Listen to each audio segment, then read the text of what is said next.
উদ্বোধনের দিনে যেন অন্যরকম সাজে সেজেছে তাঁতবস্ত্র শিল্প ও পণ্য মেলা ২০২৪-এর আজকে ছিল গ্র্যান্ড ওপেনিং। শুভ উদ্বোধন বেলুন এবং আতশবাজির মাধ্যমে আজকের এই শুভ উদ্বোধনটা শুরু হয়ে যায়।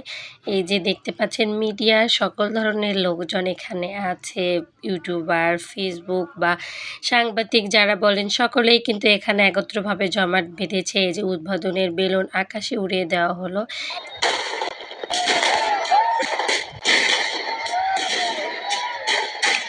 তারপর এই যে আতশবাজির মাধ্যমে মেলাটা শুরু হয়েছে। আসসালামু আলাইকুম, সবাই কেমন আছেন? আশা করি সবাই অনেক ভালো আছেন। আজকে আমি আপনাদের সঙ্গে মেলা উদ্বোধনীতে আরও কি আলাদা ভিন্ন চমক এসেছে সব কিছুই আজকে ডিটেইলে আপনাদের সঙ্গে শেয়ার করব। জানতে হলে অবশ্যই সবাই সম্পূর্ণ ভিডিওটা দেখবেন।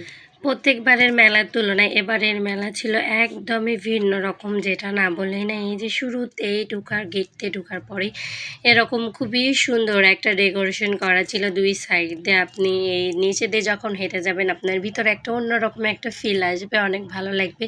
উপরে অনেক সুন্দরভাবে ডেকোরেশন করা এবং নেটের মতো যেটা দিয়েছিল ওটার কারণে আরও বেশ ভালো লাগতেছিল। এবং এবারের মেলার মেইন যে আকর্ষণ হয়েছে সেটা হচ্ছে স্মোকি বিস্কিট। পরবর্তী ভিডিওর মাধ্যমে আপনাদের স্মোকি বিস্কিট সম্পর্কে ডিটেলে জানাবো। এখানে আরও এসেছি যেটা ইন্ডিয়ান রোলার আইসক্রিম। তো ইন্ডিয়ান রোলার আইসক্রিমটা আমি খাওয়ার জন্যই মূলত গিয়েছিলাম, কিন্তু এখানে ফলের ভিতরে যে পানিগুলা ছিল এগুলো একদমই নোংরা টাইপের পানি ছিল। দেখে আসলে আমার খাওয়ার আর ইচ্ছাটা হয় নাই, যার জন্য আমি খাই নাই। তবে আশেপাশে যারা খাচ্ছিল তারা বলতেছিল টেস্ট ভালো। আজকে উদ্বোধনের দিনে প্রত্যেকটা দোকানে এত রকম ভিড় ছিল যেটা না বললেই না। এবং উদ্বোধনীর সম্পূর্ণ কাজ শেষ হওয়ার পরে এখানে কিন্তু খুবই সুন্দরভাবে কনসার্টের ব্যবস্থা রেখেছিল এনারা। বিভিন্ন রকমের নাচ, গান এবং কৌতুক অনেক কিছুর মাধ্যমে একটা সুন্দর একটা কনসার্ট সাজিয়েছিল। এখানে কিন্তু সবাই খুবই মনোযোগ সহকারে এখানে দেখতেছিল।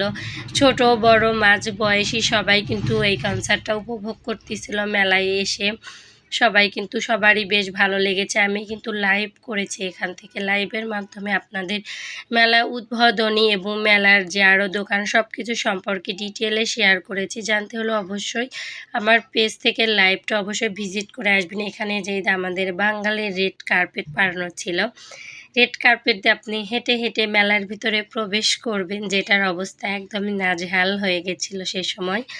তো এই তো আসলে না বলি, মানুষ তো মানুষকে মানুষ মনে করে না। এখনকার মানুষ যারা আছে নিজে খুবই সুন্দরভাবে নাচানাচি করতেছিল, কিন্তু কিছু বাজে ছেলেরা যে বিহেভটা করেছিল এটা আমার একদমই ভালো লাগে না। এবং এখানে একটা আঙ্কেল বাবুটাকে নাচানাচি দেখে বাবুটার সঙ্গে একটু নাচানাচি করতেছিল। এবং এখানে যারা ছোট ছোট বাচ্চা তাদের বাবারা কোলে নিয়ে বাচ্চাদের ওখানে যে নাচ বা গান হচ্ছে এগুলো দেখানোর চেষ্টা করতেছিল। এগুলো দেখলে আসলে নিজের ছোটোবেলার কথা মনে পড়ে যায়, যেটা না বললেই না। ছোটোবেলাটা অনেক ভালো, অনেক মজার এবং অনেক আনন্দের, অনেক হাসি খুশি ছিল। বড় হওয়ার সঙ্গে সঙ্গে সব কিছু আসলে চেঞ্জ হয়ে যায়। এবং মেলার সব থেকে বড় নৌকা এবং খুবই সুন্দর লাইটিং করে ডেকোরেশন করা। এখানে মিউজিক হচ্ছিল এবং দলে দলে ছেলেপেলেরা সবাই নৌকায় উঠতেছিল এবং নামতেছিল। মেলায় বিভিন্ন রকমের আরও রাইড আছে, সবাই আসবেন, এনজয় করবেন। আল্লাহ।